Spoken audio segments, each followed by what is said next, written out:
Go. We got Hilmar over here, killing it, stabbing me repeatedly over and over and over again. Yeah. I apologize to anyone who's wondering what the heck's going on right here. I'm doing this with one hand at the moment. I'm gonna chill out for a second, wait for some people to get here. Now I'm gonna be talking to thin air for a little while. There we go. We got a few people showing up. Hey, y'all. Welcome. Oh, man, I can control this, can I? Oh, yeah. There we go. Can move it down, left, right. The master's at work. There he is. All right. So for everyone joining me right now, thank you so much for coming to this live stream. I'm currently getting tattooed at the moment. And I don't have use of this arm over here, so if the camera's shaking real bad and stuff, it's because I'm trying to work it with my one hand over here. I can't tell if you guys are sending comments or anything yet. Let's go live chat. Oh no, there we go, I'm back. Sorry, I hit the wrong button. One color or multiple? Blue Java, this is many, many colors. We got some blues, some green, some purple, lots of good stuff going on in here. The full spectrum, yeah, everything. Hey, I got a question. Can you guys hear everything okay? Do you hear mostly music? Do you hear my voice at all? Yes, awesome, good, cool. Well, Blue Java, welcome, man. I haven't seen you at one of my live streams before. I don't recognize the name. Where are you from? Both. Excellent. Yeah. Yeah, you'll hear a little bit of music too. It's good. Yeah, dude, that Jack Nicholson behind me is ridiculous. That is so good. Knoxville. Oh, nice. I was just there a couple of April, I guess, a couple of months ago. Ooh, that one didn't feel good. So if at any point I stop talking, it's because I'm in pain, because I'm getting stabbed repeatedly at the moment. Nice. We got a few people here. Hold on, I'm messing with things. I don't know what I'm doing here. I'm hitting buttons. Oh geez, things are going on. Yeah, so it looks like if I tap it, I can see your chats. Awesome. So it said, sorry, I know you're like super close to my face. Hey everybody. What did that comment say? Something about PreSonus? Ah geez, how did I? There they are. You've made me a PreSonus fan. Yeah, dude. They make fantastic stuff, dude. When I first started recording, it's funny because they're one of those companies that in the beginning of when I started recording, it was like they were the cheapo brand. Like PreSonus, Behringer, and some of those companies was like, oh, you don't want to get that stuff. And now they're making the best, now they're making like some of the best stuff on the planet because like the affordable gear has gotten so good. So yeah, like my whole studio is PreSonus now. This part really hurts. Okay, so if I stop it all like that, that's what's going on. Hey everyone, say hi to Hilmar over here. This dude's one of the baddest tattoo artists on the planet, man. He's doing a good job. Robert says, I know it might hurt once in a while. Been there, done that. Yeah. You know, honestly, it doesn't hurt as bad as I thought it would.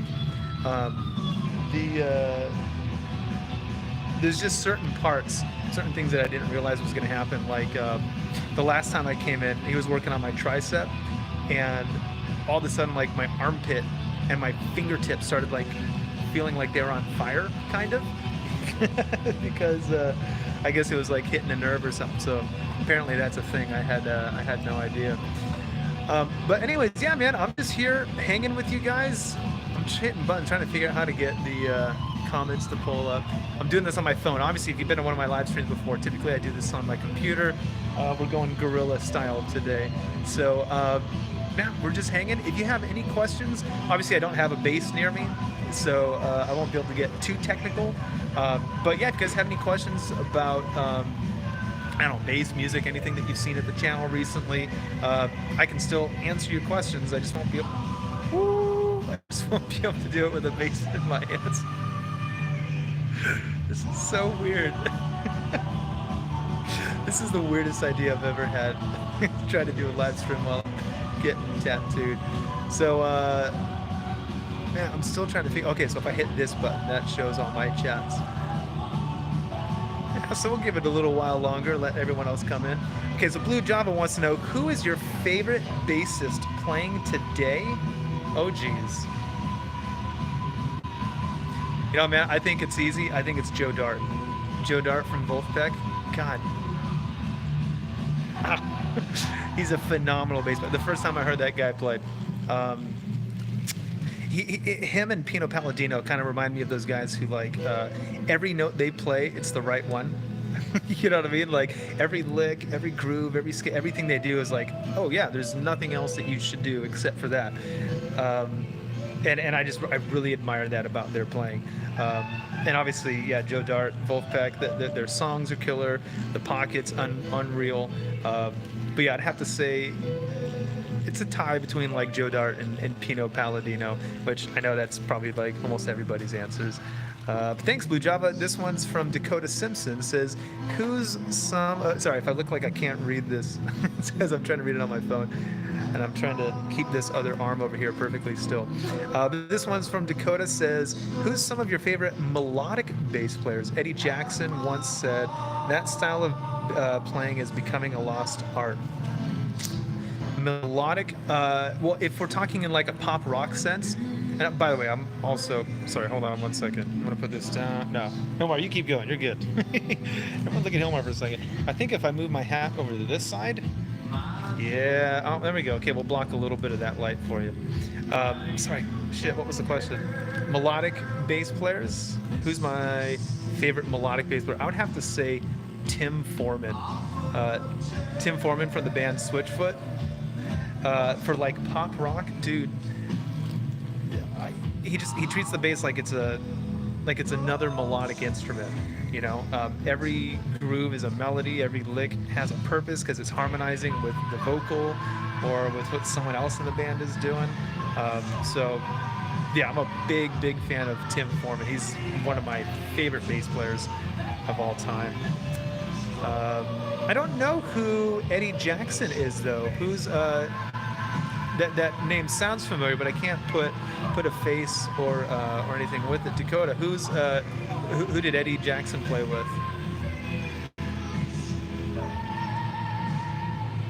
I guess I could do a Google search, but if I did that, I'll probably cancel the live stream. While you're answering that, let's get a look over here at Hilmar, dude. Oh, Queensryche. Nice. Yeah, that makes sense. Oh, good. Queensryche, yeah. Awesome stuff. Okay, yeah, so I gotta lean, or I gotta get the phone down this way. Sorry, I've got this gimbal thing, so like, I've got to keep this arm down here perfectly still with my left hand. I'm trying to work this thing. But, yeah, man. What else you guys got? Give me more. I'm trying to distract myself while I'm getting stabbed over and over again. Give me another question. Give me something good. Give me something tough. Give me a tough question. Super chat. I don't know what super chat is. Chat on hi to all of them. Man.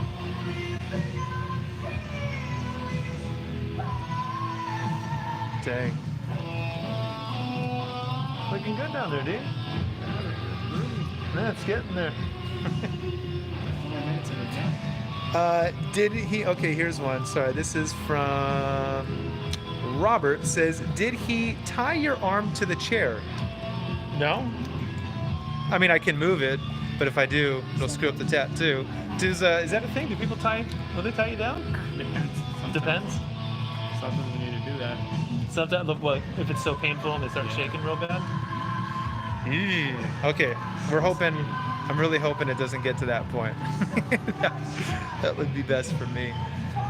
Nope, I'm not tied down, but we're working on the outside of the arm at the moment. The hardest part last time was like around the tricep, and we'll be probably getting to some of that today as well. Let's see, what else we got here? No, Queensryche. Sorry, I'm trying to figure out how I've got all these buttons here, and I don't really know what they do. So I'm messing with stuff. I'm making this up as I go along. Oh, I can hit the share button. What does this do? Oh, what's this one do? Oh, now you can see what's in front of me. Okay, so I have that option also. Well, that's good to know. Blue Java says, why not 5-string? Are you talking about, you probably mostly see me play a 4-string bass? Is that what you mean? Why do I prefer a 4-string? Yeah. So the 5, I grew up being a 4-string player, so that's just most comfortable for me. That's the reason why I like it. Probably the majority of my work is actually done on a 5-string because I do a lot of pop, a lot of rock, a lot of country, and it's just good to have that low D, the low C, occasionally the low B, especially if you're doing metal and that stuff. But I just think the range of a 4-string is the best one. I think that for the most part, if you're trying to find a place for the bass guitar for your instrument in the mix, which when you're doing studio work, you're always kind of like, it's a little bit different than live because you're not trying to cut through in the sense of being heard. You want to cut through. Sorry, I'm trying to think at the same time as dealing with the pain of the tattoo. In the studio, I think like we're more or less trying to carve not just parts out, but also like the frequency spectrum. And just more often than not, if you start playing in the 5-string range, I've just found that you're not helping very much, or it's just kind of muddy. So if I want to be more melodic and cut some room for myself in the mix, and also with the part that I'm playing in the track, a 4-string, just the range of that instrument is much better. For a lot of what I do, for pop, for rock, that kind of stuff. But like when I do solo gigs and when I play jazz, and I'll use a 5-string, I'll use a tenor. The only thing I don't go up to 6. I had a 6-string bass once and I sold it after like 3 days or so. It was really not for me. But I do play 5-string also. It's just for the most part I prefer the 4-string. All right, let's check. I saw a few more comments here. Dakota says, how do you like Eddie Breckenridge's tone in playing from the new Thrice album? Dude, so the bass is like one of the loudest things in that mix, right? Very, very mid-rangey, kind of different than what it's been before. It sounds more like a really throaty baritone guitar, I think is the best way I would describe it. But yeah, I've always been a fan of Ed's tone. In fact, it's the reason why I have a Gibson Grabber. That doesn't feel good. Yeah, my Gibson Grabber, I exclusively own and keep in drop C tuning because Ed plays one. And that's my ode to my favorite rock band and to Ed Breckenridge. Robert says, I told you, yeah. Oh, Robert, I wasn't doubting you, bro. Not doubting you at all. Oh, man. Well, I was saying that, Robert said a second ago that, it doesn't always hurt, but some spots are really, really painful. And he is absolutely correct. So I don't know if I've introduced this guy over here and some of you are just joining, but this is Hilmar Ramos. I put a link to his Instagram in the description of this video because this dude is absolutely killer. Thanks. Literally, he's killing me right now. Hilmar's not killing me. He's treating me very good. But you definitely got to go check that guy out. Hey, darling, welcome. Sarah was here last time for my tattoo, but she stayed home sick today. Hope you're feeling better. So what's the tattoo? A red ball cap? No, that would be a little too on the nose, I think. Well, Hilmar, actually, I don't want to show them. Yeah. That's a bad idea. But am I allowed to tell them what we're doing? That's okay? Yeah. Okay. Had to get permission first. So we're doing an entire sleeve. My whole right arm is going to be different images from my favorite Edgar Allan Poe stories. I won't tell you which ones, and I won't tell you anything else other than it's going to look freaking awesome. We did one session about 3 weeks ago. We're here for the second one, and I don't know, we might have a lot more. I got a lot of arm to go. But yeah, today he's working on the second story, not the actual second story. Adam, hey man, welcome. Says, have you heard the new Tool single, and what do you think? You know what, I haven't. Hilmar, have you heard? Are you a Tool fan? I listened to some, but I haven't listened to new But you heard the new single? Yeah. No? No, yeah, I haven't either. I've seen a lot of people posting about it, but I haven't heard it yet. I'm not. Sorry, I keep screwing this thing up. I'm gonna go this way. I'm not a massive Tool fan. I think they're fantastic. They're unreal. It's not my that's not my cup of tea. But obviously, Justin Chancellor is an unreal bassist. I've met him a handful of times. We played with Tool last year. Where was it? Somewhere in Ohio. Rock on the Range. Yeah, we opened the day, and Tool was the headliner. So I got to see him then. If you haven't seen Tool live, you gotta go. But yeah, so I've seen everyone posting about the single, but I haven't listened to it yet. Everyone seems to be saying really good things about it, though. Adam, what do you think? That's Adam from. Shit. Wait. What? You're not Bass Players Anonymous. What YouTube channel do you or Bass Magazine are you running right now? I know your name. We've done something together before. It's on the tip of my tongue. Bass Players United. That was the one. I was like, wait, Bass Players Anonymous? No, that's Ben Tasman. There's somebody else. Yeah, Adam, good to see you, man. Long time no see. Hope all is well, dude. But yeah, Adam, tell me, what do you think of the new Tool? Is it as good as the last thing they put out? As good as the last thing they put out? It's good. It's been a while. Yeah, it's been a while, and it's been a while for Tool. Apparently, I've been reading articles on their new album. It seems like for 10 years, maybe even longer. I'm not entirely sure. Yeah, Tool fans have really been waiting for this one. Let me see if we got any more comments because I haven't seen. This is so hard to do. I'm trying to work the camera with just my one hand. It says, the new Tool song wasn't for me. I don't want to offend any Tool. Well, you know what? And that's why I always preface when everyone asks me about Tool, I'll just be like, oh, I'm sure it's great. I don't really like it. And you know what? Here, I'll be the bad guy. I'll go ahead and I'll say why I'm not a Tool fan. And it's not for any other reason than I'm not a big fan of minimalism. And I think that's what I would describe Tool's sound as, meaning like they do a lot with very little. So they'll take a riff or a groove or a time signature and they'll just develop the hell out of it over like 9 minutes. You know, whereas like after 30 seconds I'm like, okay, where's the hook? Where's the song? Where's the chorus? Where's the thing? And they like to take their time getting there, and it's cool. It's their sound, it's their thing.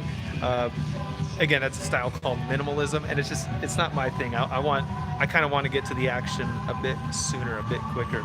Guys, I'm not gonna lie, this is really therapeutic right now. I can't even feel the tattooing right now because I'm being distracted by talking to y'all. So thank you so much for coming and hanging with me and for doing all this. I really appreciate it. Unless anyone's got any other questions, anything that you want to know, I'm going to sign off over here because the internet's slowing down. Looks like, and I don't have a lot of battery life left. Robert says, what do you think of Tim LaFave usage of pedals? For me, it's awesome. Yeah, dude, I'm all for it. I don't do a ton with pedals, except when I do, and that's probably the dumbest sentence I've ever said. But for the most part, I'm just like bass straight into the DI, bass straight into the amp, and that's enough for like 99% of what I do. But an overdrive, a compressor, I'm always for it. Actually, I wanted to do this weekend, but I won't be able to. So on the next live stream, have you guys heard of the Source Audio C4 pedal? It's a synthesizer. I don't know if it's bass synth only. It just came out, or it's not out yet, but they sent me one last week, and I'm in the process of moving, and I had to build a new studio. So, oh, that's not good. Sorry. I totally lost my train of thought. What was I saying? Something. Oh, the C4. So you guys got to check that out. And I'm gonna do a full. I'm gonna do a full video on it eventually. But for at the next live stream, I'm gonna bring that pedal with me, and we'll get to check it out together. So I'll let you guys get to listen to it for the first time when I plug into it also. Hold on, where'd the chats go? Ah, here we go. That's how I do it. All right, I finally figured it out. All right, Blue Java says, and my soul from the shadow that lies floating on the floor shall be lifted nevermore. I'll give you a little secret. That's the one we're working on today. What else we got? Jason says, having fun. Yeah, man, you know what? I didn't think I was going to enjoy this, but actually I kind of dig the feeling of getting tattooed. There are parts that are very, very painful, but for the most part, it's a really, really cool experience. I waited a long time to do it, so maybe that's why. Dakota says, yeah, I didn't know you like EAP, Edgar Allan Poe. Yeah, man. My favorite story is Murders in the Rue. Yeah, definitely. I grew up on horror movies. Robert, you're very welcome. I grew up on horror movies and scary movies and that kind of stuff. You gotta watch the movie that just came out. A Scary Story? Yeah. So my wife and I were just at Midsummer Scream. It's a horror convention in Long Beach, and yeah, they were advertising about that a ton. Oh, you've seen it? Oh, damn. All right, yeah, man. Finally a good movie. Finally a good movie? Yeah. Scary movie. A good original movie. Yeah, those are hard to find in the horror genre. But what was I saying about? Oh yeah, so my favorite bedtime stories when I was a kid. I know it's jacked up. My favorite bedtime stories were Edgar Allan Poe. And so when it came time to put together a sleeve-themed tattoo, I was like, oh, obviously it has to be Edgar Allan Poe. I think the next arm is going to be like Universal Monsters or something like that. Adam says, one last question for everyone watching and those who may see this. I've been talking with quite a few struggling bass players recently. That being said, how do you define success? Wow. Adam, I would like to know what you mean by struggling bass players, as in like struggling to get gigs or struggling to play well, or but no, that's an awesome question. How do I define success? I had Yannick Gwizdala on my podcast, on the Bassist podcast. Hey, if you guys haven't checked it out yet, the Bassist podcast, just type in the Bassist on your podcasting app on your phone. You can go check it out. But I had Yannick Gwizdala on it, and when I got started doing all this stuff, like 10 years ago, when I started the YouTube channel and doing lessons and whatnot, like I looked at his career as like my dream career, not because of his playing, not his melodicism or anything other than like he just does whatever the hell he wants.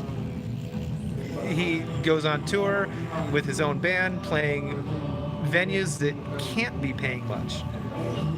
You know what I mean? Like, how can you afford to do that? And well, he's done enough back catalog and he's got enough online presence, and he at the time had Video Bass Lessons TV that I don't know what it is now. I think it's Yannick's Bass Studio. But like he's got enough money coming in to where like he can just go do the art that he wants to do and not have to worry about the money coming in, because apparently he's doing well enough. And I feel like anyone who I see doing their dream career, playing their dream gigs, and I know that the money's not there, but they're doing it anyways, I think that's success. Is kind of like, okay, here's a good way to think of it. When I go out to dinner right now, I read the menu from left to right. I'm sorry, I read the menu from right to left. I look at what's in my price range. Okay, now what can I order? And my goal in life, I think for me, financial success at least looks like reading the menu the other direction. Just what do I want to eat and how much it costs isn't important or not as important. And so I think musically or bass playing, that would be something similar. Is it doesn't matter how much the gig is paying. It doesn't matter where it is or how big the show. It's just like, who's playing? Do I like the songs? Okay, cool. All right, Jamie and Paige. Yeah, don't worry about that. We're good. You know, that's how I think I would define success, is when I can finally get to the point where I'm just doing the things that I want to do and not really worrying about the paycheck or who's involved and what else can this lead to and how can this build my network or whatever. Yeah, it's just being really comfortable and confident in the music that I play and the gigs that I'm getting. That's how I think I would define success. Not sure if any of us ever get there, and that's also kind of part of the cool thing. You know, it's all about a journey. Adam, I don't know if that answers your question at all, but yeah, I'd be interested to hear what these other bass players that you've been talking to and about would have to say about that. Oh man, this is so good. Well, hey, does anyone have any other questions? But before I sign off here, sorry for the sorry. Let me read Adam here. It says, for clarity and thank you for. Oh, dude, my pleasure, man. I think more so that players are not where they thought they would be at this point in their career. I can contest to that. Yes, absolutely. And Adam says, I often refer people to The Music Lesson by Victor Wooten. Yep, that's a great book. Looking at things from another octave. Is that another book? I'm not sure. So am I good? And Finding the Joy of Playing Again. Yeah, man. And there's so much about the music industry that can get you down because so much of it is out of your control. You know, the artist that you're touring with could just decide, hey, I'm going to take a year off. And now you have to figure out the next 12 months on your own. Or a record label can drop you, or a management, or like any number of things can derail this for you. And it's really easy to get to focus only on those things and not and forget the reasons that you started doing this to begin with. And this is what I tell most people, specifically those of us who do this for a living, is like, why did you get into music to begin with? I guarantee it wasn't money. You know, you didn't pick up especially a bass guitar, right? You didn't start with, oh, I want to play bass because I want to be a millionaire. You know, or I want to play bass because I want everyone to look at me. You know, maybe guitar, maybe singing or something, you know. But just like, yeah, go back and remember why you started doing this, why you got into it to begin with, and then do those things again, you know. Go back and do the cover band gigs, the bar gigs, the 9-to-1s, and all that stuff, because that's where you found the love for this to begin with. And yeah, if you start to lose it, or if you start to wonder, man, why am I doing this? Or I thought this was gonna be so much better. I thought it was gonna be different. Yeah, I think just going back to why you started to do it to begin with, it's a good step in the right direction. I'm going to answer just one more question if we got it, but before I go, I just want to say a very special thank you to GHS Strings for sponsoring this live stream. GHS has been making the baddest strings on the planet since like 1964. I've been using their the bass boomers and the precision flats. Holy hell, if you like flat wound strings, the GHS Precision Flats is where it's at. But I ran out last week, so I was doing a session this past Monday. I had to do 10 production songs, and I used their balanced nickels, and those are also fantastic strings. So thank you, GHS, and make sure you guys go check them out at ghsstrings.com. Do we have any more questions? Anything else you guys want to get to before I sign off here? And Adam, actually, I would like to know, is Looking at Things from Another Octave, is that another book? Was that something that you recommend, or is that just something you tell people when you're offering them advice? Because that's a good name for a book. If it's not stolen, if it's not taken, I'm going to steal it for sure. All right. Well, anyways, guys, I'm going to get out of here. Thank you so much to Hilmar. He's doing a killer job. I can't wait for you guys to see his finished work. And make sure you go check him out on Instagram. I left a link for his Instagram in the description. Adam, thank you, dude. Appreciate it. One of his expressions. Yeah, I figured it was. Awesome. Well, guys, take care, and I'll see you again here at thebassist.net. Adios, y'all.